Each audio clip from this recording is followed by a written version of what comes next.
Brethren मिल्लत इस्लामी अस्सलामु अलैकुम व रहमतुल्लाहि व बरकातुहू।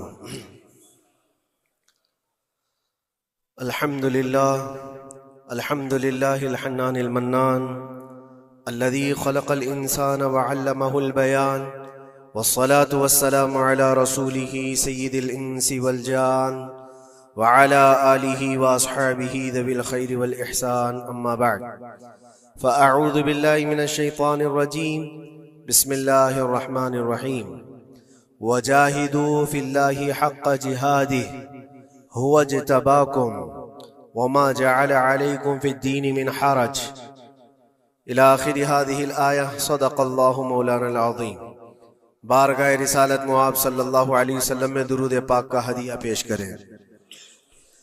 अल्लाहुम्मा सल्लि अला सय्यिदिना व मौलाना मुहम्मदिन मअदनिल जूदि वल करम व आलिहि व अस्हाबिहिल किराम व इब्निहिल करीम व बारिक व सल्लिम सलातन दाइमतन सरमदन अबदा। गुफ्तगू के आगाज से पहले मैं एक ज़रूरी बात आपके सामने पेश कर दूं। मस्जिदें अल्लाह की इबादत के लिए होती, यहाँ पर ताज़ीम के लिए खड़े होना जिस वक्त मैं आ रहा हूँ ये मैं बिल्कुल मुनासिब नहीं समझता। अपनी अपनी जगहों पर बैठे रहें, खड़े होना बल्कि अल्लाह के नबी सल्लल्लाहु अलैहि वसल्लम ने ये इरशाद फरमाया, जो बंदा ये तमन्ना रखता है कि लोग उसके लिए खड़े हों, अल्लाह उसको दुनिया में और आखिरत में जलील फरमाएगा। हमें यह हरगिज़ तमन्ना नहीं होनी चाहिए कि हमारे लिए लोग खड़े हों, और अल्लाह की इबादत के लिए आए हैं और हमारा सर यहाँ पर सिर्फ अल्लाह की बारगाह में झुकना है। और यहाँ पर अल्लाह अकबर जब कहा जाता है, अल्लाह सबसे बड़ा है, फिर किसी की तरफ तवज्जो ना हो। बाहर ताज़ीम व तकरीम, इज्जत व वक़ार सब अपनी जगह पर, यह अल्लाह का घर है और खालिस अल्लाह की इबादत। बहरहाल दुरूद पाक पढ़ लें।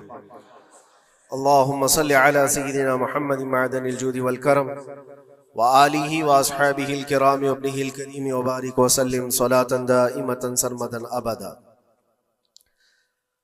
अल्लाह तबारक व तआला ने कुरान पाक में इरशाद फरमाया कि अल्लाह की तरफ बढ़ने के लिए तुम रास्ता तलाश करो और मेहनत करो। और अल्लाह ने इंसान को दोनों ताकतें दी हैं, खैर की भी और शर की भी, अच्छाई की और बुराई की, दोनों की ताकतें उसके अंदर हैं। खैर वाला जो मादा है उसको अच्छाइयों की तरफ ले जाता है और शर वाला मादा उसको बुराइयों की तरफ ले जाता है। जब ये दोनों चीजें इंसान के अंदर मौजूद हैं तो इंसान कभी नेकियों में गालिब आ जाता है और कभी बुराइयों में गालिब आ जाता है। ये शुरू से मामला चला आ रहा है और इन्हीं मामलात को लेकर अंबिया इकराम अलैहिमुस्सलाम बंदों की हिदायत के लिए आते रहे।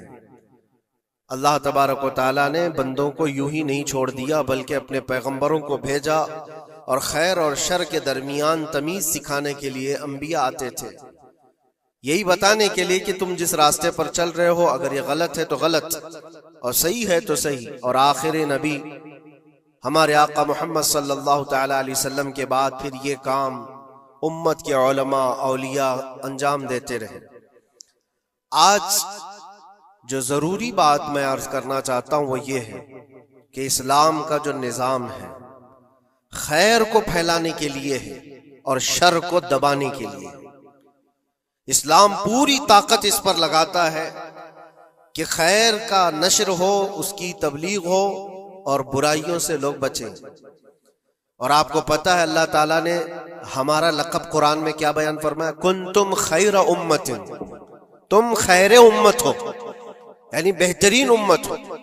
उखरिजत लिन्नास, लोगों में अल्लाह ने तुमको सबसे बेहतरीन उम्मत बनाया। लेकिन वजह क्या है, किस वजह से तुम्हें खैर उम्मत कहा गया? आगे खुद अल्लाह ताला कुरान में फरमाता है, कुंतुम खैरा उम्मतिन उखरिजत लिन्नास तअमुरूना बिल मारूफ व तनहौना अनिल मुनकर, तुम लोगों को अच्छाई का हुक्म देते हो और बुराइयों से रोकते हो। यह हमारा खासा है, यह हमारी स्पेशलिटी है। अच्छाइयों की तालीम देना, उसकी तरगीब देना, उसकी तबलीग करना, उसको फैलाना, ये इस्लाम का निजाम है। और बुराइयों से रोकना, ये इस्लाम का निजाम है। और खैर उम्मत होने के सबब आपको ये काम करना ही होगा। लोग अगर ये सोचते हैं कि ये सिर्फ मौलाना लोगों का काम है या मुबल्लिग का काम है, माइक मिलेगा तो ही तबलीग करेगा, नहीं।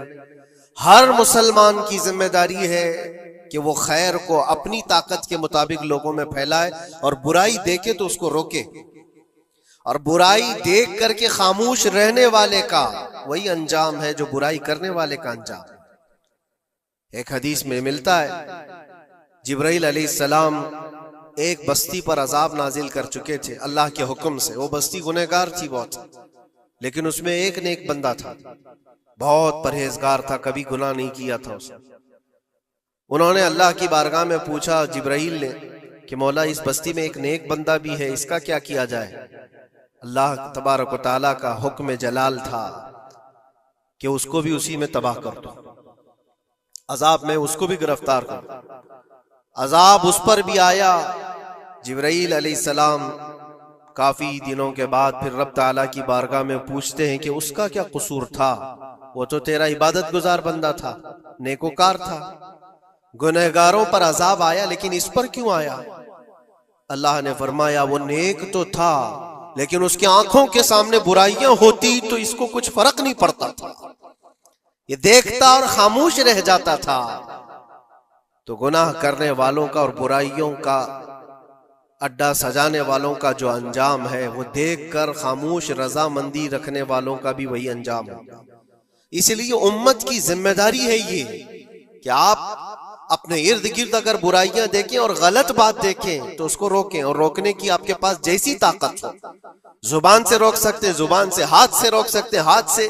ये दोनों की ताकत नहीं है तो दिल में बुरा जानकर उस जगह से उठ जाओ, उस जगह का बायकाट करो। ये तो कम से कम कर ही सकता है इंसान। हो सकता है आज के दौर में हाथ का इस्तेमाल तुम्हारे लिए बहुत मुसीबत बन जाए, तुम्हारा उसके ऊपर हुक्म नहीं चलता हो, जुबान का इस्तेमाल नहीं कर सकते हो, मजबूर हो। तो इसमें क्या मजबूरी है कि अपने दिल से बुरा जान करके उठो। और ये भी नहीं करता तो समझ लो कि ईमान का आखिरी हिस्सा भी उसके दिल से चला गया। ईमान जिसके पास थोड़ा सा भी बाकी है, वो बुराइयों को देख करके वो बरंगेख्ता होगा, उसकी तबीयत बुराइयों को देख करके मानने को कभी तैयार नहीं होगी। इसलिए खैर उम्मत का जो स्टेटस है उसको मेंटेन करना जरूरी है। यही तो बात है मेरे अजीजों, हजार तरह की मुसीबतें आए हम पर, लेकिन हम उस मिशन को नहीं छोड़ सकते जो हमारे ईमान का हिस्सा है, जो हमारे ईमान का हिस्सा है। हमें जो बुराई नजर आएगी उस पर बोलना हम पर वाजिब है, और उस पर भी खामोश और मसलहत की और हिकमत की बात करके उसके बहाने से गोशा नशीन हो जाना, ये उम्मत की जिम्मेदारी नहीं है। ये तो रास्ता तलाश करने और बहाने की बनाने की एक सोच है। बाकी हर आलिम दीन हो, हर मोमिन हो, बुराई को देखे तो उसका इजहार करे और लोगों को रोकने की कोशिश करे। एक बात और मैं बताऊं, मुआशरे में कुछ सूदखोर हैं, कुछ शराबी हैं, और उनके मुतालिक ऐसा है कि वो अच्छा असर और रसूख रखते हैं। हमारे इलाके में एक मर्तबा ऐसा हुआ था कि मुझे एक जगह तकरीर के लिए बुलाया गया और कहा गया पहले ही से कि यहाँ पर सूद का कारोबार ज्यादा चलता है, आप इस पर बराए करम कुछ न बोलें, क्योंकि हमारे मोहल्ले के बड़े बड़े जिम्मेदार लोग जो हैं वो सब इस कारोबार में मसरूफ हैं। आप सूद पर कुछ न बोलें, बाकी आपकी हर तकरीर सुनने को तैयार है। मैंने उस दिन कसम खा ली, पूरा 1 घंटा सूद पर ही मैंने बयान किया। नहीं बुलाना, इसके बाद ना बुलाओ, लेकिन हम समझौता इस बात पर नहीं करते कि तुम्हारी तबीयत देख करके बात करें, हम रसूलुल्लाह की शरीयत देख कर बात करें। एक आलिम दीन का यह हक है कि वो बुराई को देखे तो उसका इजहार करके मना करे। मुखालिफत होगी, हमें पता है, बुराइयां करने वाले करेंगे, लेकिन यहां पर एक बात मुझे याद आती है, इस बज़्म में मकसूद है इस्लाह मफासिद। नश्तर जो लगाता है वो दुश्मन नहीं होता। डॉक्टर तुम्हारी फोड़ी को अगर काटता है चाकू से तो वो कातिल नहीं है, वो किलर नहीं है, वो तुम्हारे जिस्म से फोड़ी को काट रहा है, वो नासूर को निकाल रहा है। तुम्हारे अंदर बुराई को अगर हम रोक रहे हैं, बुरा थोड़ी देर के लिए लगेगा। इसीलिए मैं अक्सर एक जुमला कहता हूं, बुखार की दवा कड़वी होती है, निगल लो तो फायदा है। जाहिर सी बात है तुम्हारे अंदर कुछ बुराइयां हैं, अगर हमने उसको कहा, उंगली रखी, तो हो सकता है आप हमको उलमा की फहरिस्त से ही हटा देंगे, कहेंगे ये मौलाना ही नहीं है, ये आलिम ही नहीं है, क्योंकि तबीयत जल्दी किसी को एक्सेप्ट नहीं करती। बुराइयों से रोकना एक बहुत बड़ी जिम्मेदारी है। जानते हैं मक्का मुकर्रमा में सारे लोग हुजूर पाक सल्लल्लाहु तआला अलैहि वसल्लम के ऐसे फिदाई थे। ऐलान नबूवत से पहले की बात कर रहा हूं, हुजूर के अखलाक पर कोई उंगली नहीं उठा सकता था। जितनी अच्छाइयों का हुजूर ने हुक्म दिया, सबको वो एक्सेप्ट करते थे, मानते भी थे। लेकिन जहां बुराइयों के लिए रोका कि ये गलत है, उसको एक्सेप्ट करने को तबीयत नहीं मानती। इतने सालों से हम करते आ रहे हैं, अभी आप आकर रोक रहे हैं, यही तो दुश्मनी शुरू हुई। और हम यहां पर इसी बात के लिए कहते हैं कि ये अल्लाह के नबी सल्लल्लाहु तआला अलैहि वसल्लम के फरामीन के मुताबिक और कुरान के मुताबिक एक बड़ा जिहाद है। बुराइयों से लोगों को बचाना, रोकना और अपने नफ्स को बचाना, यही जिहाद जिसके मुतालिक हदीस पाक में मिलता है, रजअना मिनल जिहादिल असगरी इलल जिहादिल अकबर। जो जंग होती है ना आमने सामने मैदानों में, इसको हुजूर ने फरमाया ये छोटा जिहाद है, और बुराइयों से लड़ना ये बड़ा जिहाद है। अपने नफ्स से लड़ना जो बुराइयों की तरफ हमें लेकर के जाता है, या बुराइयों से रोकना किसी को, ये बड़ा जिहाद है। मियां पहलवानी दिखाना, एक दूसरे को कुश्ती में पछाड़ देना, ये तो ताकत का खेल है। लेकिन किसी को बुराइयों से बाज लेकर के आ जाना, ये बहुत बड़ी ताकत का मुजाहरा करना होता है, बहुत बड़ी। अगर तुम्हारी जुबान से कोई बच गया बुराइयों से, तो समझ लो कि तुमने उसके साथ एक बहुत बड़ा कार्य खैर किया है। अल्लाह के नबी सल्लल्लाहु अलैहि वसल्लम फरमाते हैं हजरत अली से, या अली लअन यहदियल्लाहु बिका रजुलन खैरुल लक मिनद दुनिया व मा फीहा। ऐ अली, तुम्हारे जरिए से अगर एक आदमी भी सीधे रास्ते पर आया तो पूरी दुनिया कमाने से बेहतर है, तुम्हारे पूरी दुनिया से बेहतर है। एक आदमी अगर सीधे रास्ते पर आ गया, तो इस्लाम का पूरा निजाम ये है, खैर की तरफ लोगों को बुलाना और शर से लोगों को रोकना। और ये जिम्मेदारी अगर कौम भूलती चली जाएगी तो ये कयामत की निशानियों में से ये भी है। हुजूर पाक सल्लल्लाहु तआला अलैहि वसल्लम ने इरशाद फरमाया, लोग अच्छाइयों का हुक्म देना छोड़ चुके होंगे, बुराइयों से रोकना बंद कर चुके होंगे, हत्ता कि इनके आंखों के सामने रास्तों पर जिना ऐसे होगा जैसे गधे जोड़ा खाते हैं, जानवर जिना करते हैं, इस तरह से इंसान इनके आंखों के सामने किया करेंगे और ये कुछ नहीं कहेंगे। ये तबीयत आती जाएगी तो ये कयामत की निशानियों में से। आज यही हालात तो है। लोग ये कहते हैं कि उनका मसला उनके साथ, हम क्या कहें उनके लिए। नहीं मेरे अजीज, मैं जो बात कह रहा था वो बीच में रुक गई। मुआशरे में कभी सूदखोर होते, शराबी होते, बहुत सारे हैं, और गलत कामों में वो मुलविस हैं। क्या चीज है उनको तौबा करने पर, वो वापस आने पर मजबूर नहीं कर रही है? कौन सी चीज है जो उनको उनके गुनाह पर बढ़ावा दे रही है? क्या चीज है? कभी आपने सोचा? वो चीज यही है हम सब की। मुआशरे में अगर वो गलत था तो हमने उसके साथ दोस्ती वैसी ही बनाई रखी जैसे पहले थी। उसको एहसास होने ही नहीं दिया कि तूने गलत किया है या गलत कर रहा है। उसका मिलना जुलना, उठना बैठना सब अच्छे लोगों के साथ वैसे ही चल रहा है। इमाम साहब भी मिल रहे हैं, उसको सारा रिस्पेक्ट वैसे ही मिल रहा है, तो वो यही समझता है मैं जो कुछ कर रहा हूं अच्छा कर रहा हूं। और अगर कौम की तमाम जिम्मेदार लोगों ने एक बात ये तय किया कि तू ये गलत कामों में है, हम आज से तेरे साथ कोई ताल्लुक नहीं रखेंगे, कभी तेरे साथ किसी दावत में ना आएंगे ना बुलाएंगे। इससे होता क्या है? लोगों को ऐसा लगता है कि हम बाइकआउट का कोई मिशन चला रहे हैं, नहीं, इससे उसको एहसास होता है कि मैं मजलिस में बैठने के लायक नहीं हूं, मैं तौबा कर लूं ताकि बैठने के लायक बन सकूं, इन बुराइयों से बाज आ जाऊं। और तुम्हारे मिलन जुलन की वजह से ये सारे, आज लोग पहले छुप करके करते थे, आज ओपनली ये सारे काम करने लगे। लोग जो है पहले डरते थे कि कौम में लोगों को पता चल जाए मेरा धंधा क्या है तो पता नहीं मेरे साथ लोग कैसा सलूक करेंगे। आज वो निडर है, शेर है, कुछ नहीं होता। आज लोग जिसके पास पैसा ज्यादा है उसकी इज्जत करते हैं, उसके साथ सांठ गांठ वैसी होती है, सब अच्छे लोग भी उसके यहाँ आते हैं जाते हैं, सब होता है।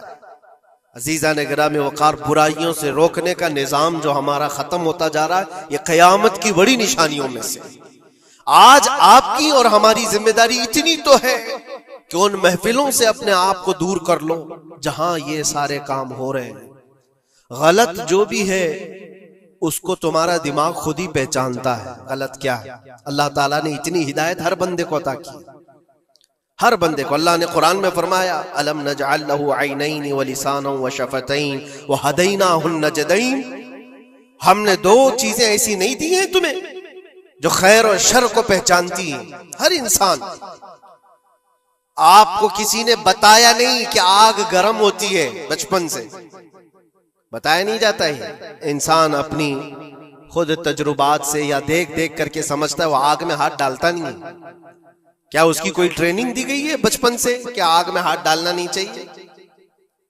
तुम्हारी तबीयत ने खुद ही फैसला किया है कि ये जलाती है चीज, ये गर्म है, ये नुकसानदेह है।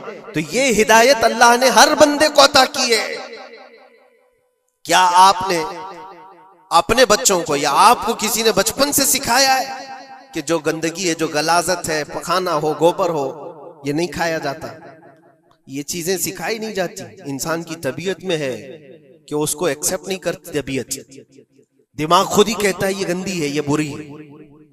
तो इतनी हिदायत तो अल्लाह की तरफ से है खैर और शर को पहचानने की।